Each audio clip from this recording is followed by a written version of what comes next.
ধান চাষে যে কয়টি বিষয়ে গুরুত্ব দিলে আপনার ধানের ফলন 30% বেড়ে যাবে এবং খরচ কমে যাবে, তো সে বিষয়ে আমি আজকে জানাবো। অবশ্যই ভিডিওটি শেষ পর্যন্ত দেখবেন এবং সঙ্গে থাকবেন।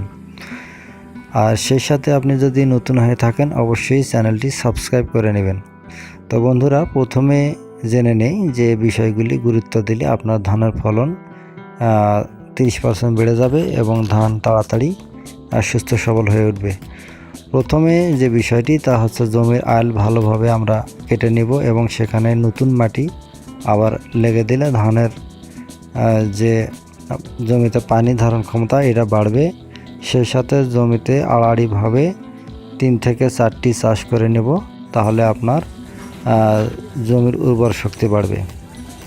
তৃতীয় যে বিষয়টি সেটি হচ্ছে আপনার জমিতে সুন্দর করে ময়ের দিতে হবে। ময়ের ব্যবস্থাটা করলে আপনার জমিতে যে মাটির যে আপনার তারতম্যটা আছে এটা অনেকটা কমে যাবে এবং নিচের যে আপনার জমিতে ফুটো থাকে সেটা বন্ধ হয়ে গেলে আপনার পানি ধারণ ক্ষমতাটা বেড়ে যাবে। আর চতুর্থ যে বিষয়টি সেটা হচ্ছে আপনার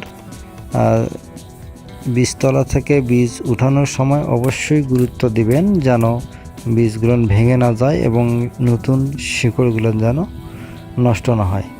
তাহলেই দেখবেন আপনার ধানের চারা লাগানোর 8 থেকে 10 দিনের ভিতর ধানের চেহারা অন্যরকম হয়ে গেছে।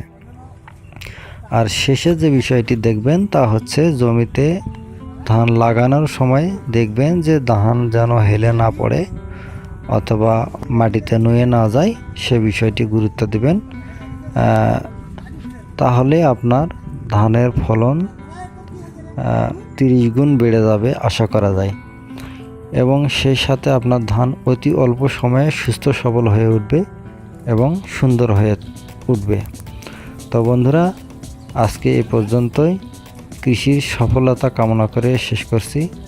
আসসালামু আলাইকুম, সকলকে ধন্যবাদ।